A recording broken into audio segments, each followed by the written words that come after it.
नमस्कार प्रेक्षकांनो, मालिकेचा आजचा भाग खूपच जबरदस्त आणि मनोरंजक असा असणार आहे। तो नक्की सर्वांनी पाहायला पाहिजे असा भाग आहे, कारण इतके दिवस आपण ज्या गोष्टीची वाट पाहत होतो ती गोष्ट आता समोर येणार आहे।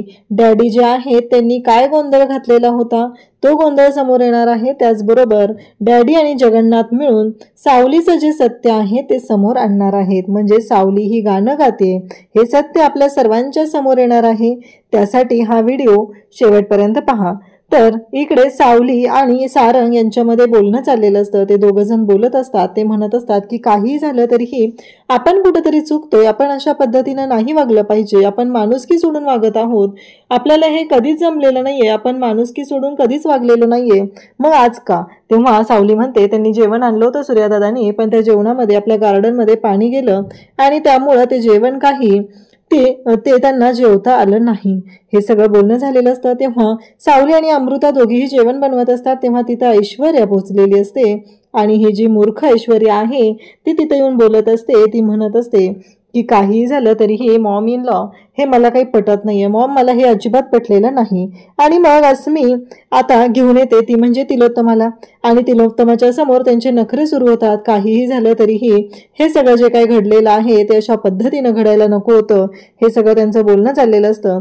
तेव्हा सावलीला अस्मी आता मोठेपणा करत, म्हणजे जणू काय त्या घरची स्वतःच मालकी नाही, एकतर सावली ही त्या घरची मालकीण आहे, तरी पण तो अधिकार मात्र सावलीला नाही आणि बिचारी सावली तिथं बोलत असते। आणि तेव्हा मात्र हे सगळं घडत असतं।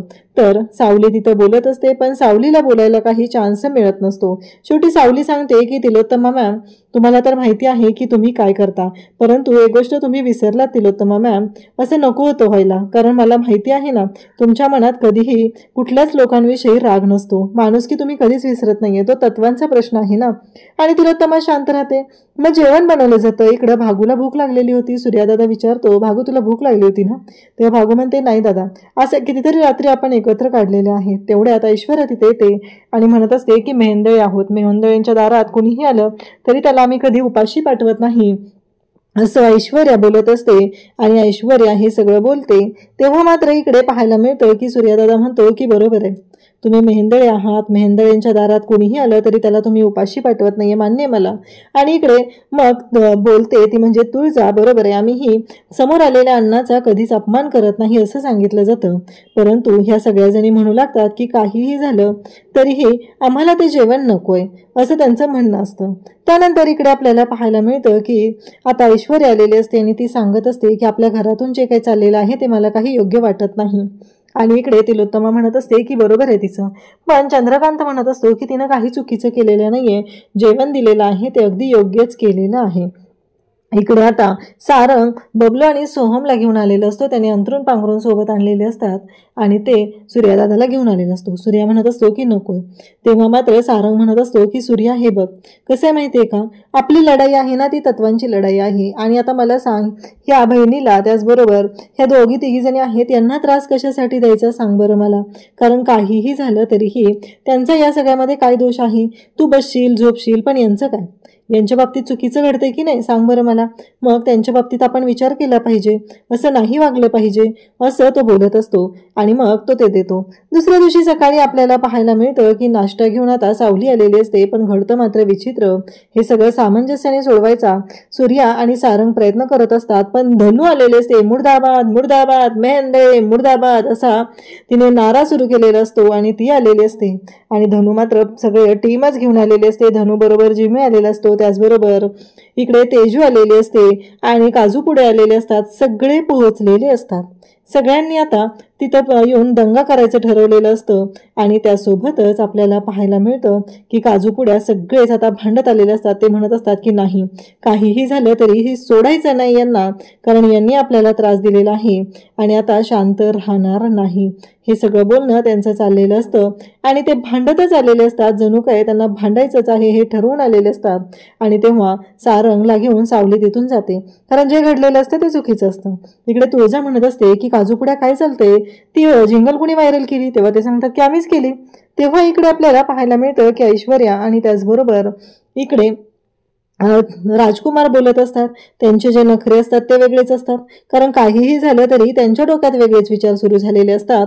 आणि मग राजकुमारला ऐश्वर्या म्हणत असते की हा बेस्ट ऑप्शन आहे, आपण हाच निवडूया, आपण पोलिसांना कॉल करूया. आणि ती म्हणते की मी आता पोलिसांना कॉल केलेला आहे. आता ऐश्वर्याने पोलिसांना कॉल केलेला असतो आणि पोलिसांना कॉल करून सांगितलेलं असतं की काहीही झालं तरीही आत्ता आपल्याला हे काम करायचं आहे. तर इकडे पोलिसांना कळवलेलं आहे, यांना इथून हाकलून द्यायचं आहे.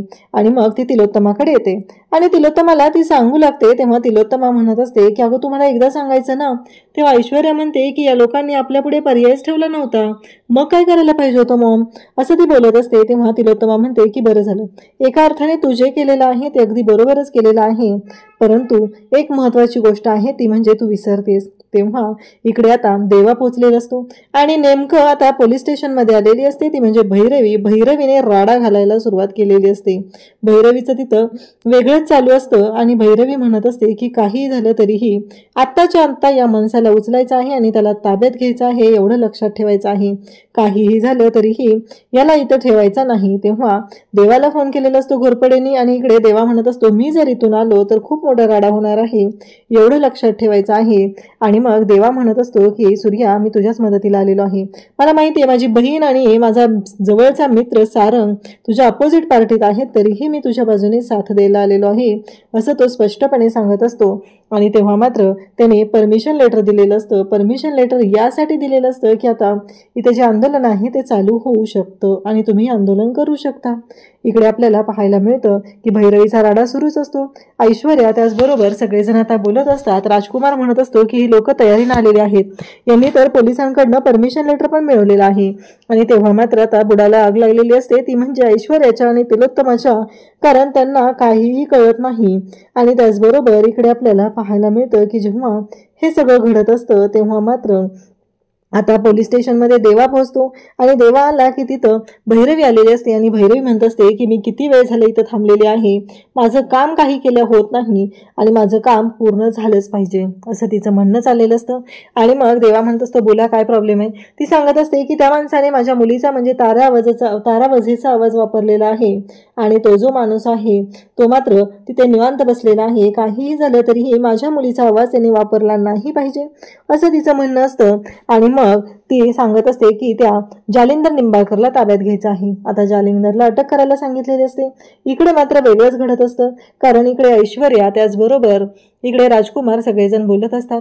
सगळेजण म्हणत असतात की काही झालं तरी ह्या माणसांना आता वेगळ्या मार्गाने आपल्याला बोलवलं पाहिजे, पैसे आता त्यांच्या तोंडावर फेकले पाहिजेत म्हणजे ते गपगार होतील असं यांना वाटत असतं. पण त्यांना कुठं माहिती आहे की तो सूर्या दादा आहे, कुणाच्या 4 पैशांवर स्वतःचा स्वाभिमान विकणारा नाही. तर आता तिथे पैसे घेऊन कोण येणार, तर आता तो पैसे घेऊन येणार असतो तो म्हणजे आपला राजकुमार, जो मूर्ख, अति मूर्ख म्हणलं पाहिजे त्याला, तो तसा माणूस आहे आणि तो पैसे घेऊन येणार असतो. तेव्हा मात्र इकडे तो पैसे घेऊन येतो आणि इकडे डॅडींचा वेगळाच राडा सुरू असतो पोलीस स्टेशनमध्ये. अख्ख्या खानदानात या जेलात कोण येऊन राहिलेलं नाही आणि तुम्ही मला इथं टाकलेलं आहे, माझी चूक काय आहे, ती बाई खोटं बोलते हो, ती काय बाई शानी नाहीये, असं डॅडींचं बोलणं सुरू असतं. मला काय इथं टाकले, माझा फोन मला द्या, कोण आहे मी माहिती आहे का, मी जालिंदर निंबाळकर आहे, बाहेर निघलो की तुझी बदलीच करतो. हे जे पोलीस स्टेशन आहे ना ती चौकीच पेटवून देतो. तेव्हा इकडे आता बोलत असतो तो देवा म्हणतो तुम्ही पेटवून देणार, मग आता सगळेजण काय दिवसभरात चौकीच पेटवायला निघलेत की काय, असं देवाचं म्हणणं सुरू झालेलं असतं. आणि तेव्हा देवा म्हणत असतो की हे काय मला कळतच नाही, जो तो येतोय चौकी पेटवत, जो तो येतोय चौकी पेटवत, नक्की करू काय, नाही आता पेटवाच तुम्ही, मी बघतो काय करता येते, असं देवा म्हणत असतो. आणि इकडे आता हा राजकुमार पैसे घेऊन आलेला असतो. बिचारा सूर्या विचार करत बसलेला असतो की कालचा दिवस गेलाय, आजचा दिवस गेलाय, मला 5 लाख रुपये गोळा करायचे, नाही तर घराचा लिलाव होणार आहे, करू काय मी, हा प्रश्न इथे पडलेला असतो.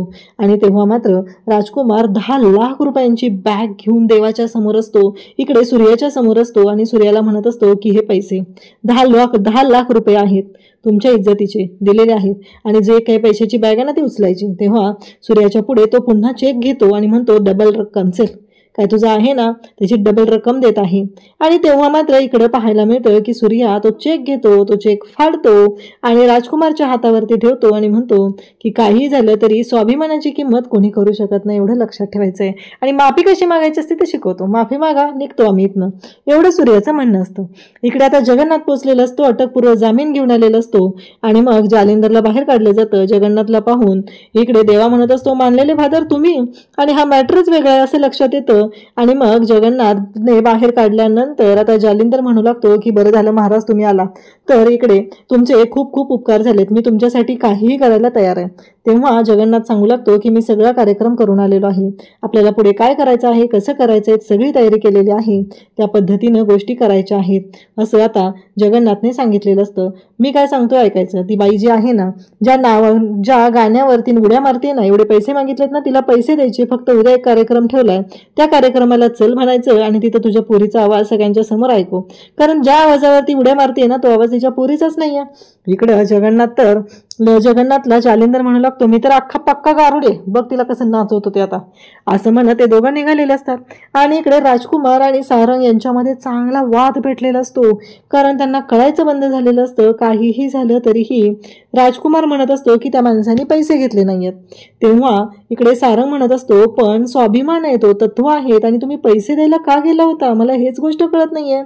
तेव्हा मात्र इकडे आता राजकुमारवर शंका आलेली असते आणि आता भैरवीच्या घरी पोचलेले असतात, ते म्हणजे जगन्नाथ आणि जालिंदर. ते दोघांना आलेलं पाहून भैरवीला धक्का बसतो आणि मग जालिंदर म्हणतो की तुमच्या मुलीचा हा गोड आवाज आहे ना, मी तो वापरला त्या जिंगलसाठी, मी त्याची नुकसान भरपाई द्यायला तयार आहे, फक्त एक काम करायचं आहे, उद्याच्या कार्यक्रमात तुमच्या मुलीने येऊन ते गाणं गायचं आहे असं सांगितलं जातं. तेव्हा मात्र भैरवीच्या शिट्ट्या वाजतात आणि तिला कळलेलं असतं की हा सगळा मागचा मास्टर माइंड आहे तो जगन्नाथ. आता सावली आणि तुळजा दोघीही ती आता जिंगलचं जे पोस्टर आहे ते लॉन्च होणार असतं आणि ते सगळं घेऊन बसलेले असतात आणि त्या म्हणत असतात की आता काय. सावली विचारते की हे जालिंदर निंबाळकर कोण आहेत. तेव्हा तुळजा सांगते माझे वडील आहेत. आता तुळजाने स्पष्ट सांगितलेलं असतं की ते तिचे वडील आहेत, पण तिच्या वडिलांनी काय गोंधळ घातलेला आहे हे तिला कुठं माहिती असतं. आणि मग तुळजा विचारते हे जगन्नाथ कोण आहेत. तेव्हा सावली सांगते माझे मानलेले वडील आहेत. झालं, इथंच गोंधळ होतो. आता हा कार्यक्रमाचा सोहळा होणार असतो आणि या सोहळ्यामध्ये खरंच आता पत्ते कोणाच्या बाजूने पडणार, विजय सावलीचा होणार का, तिच्या आवाजाचं सत्य समोर येणार का, कारण राजश्री फूड्स प्रोडक्ट्सचं जे जिंगल आहे त्याचं लॉन्चिंग सोहळा ठेवलेला आहे. नक्की काय होणार ते आपल्याला पुढे पाहायला मिळणार आहे.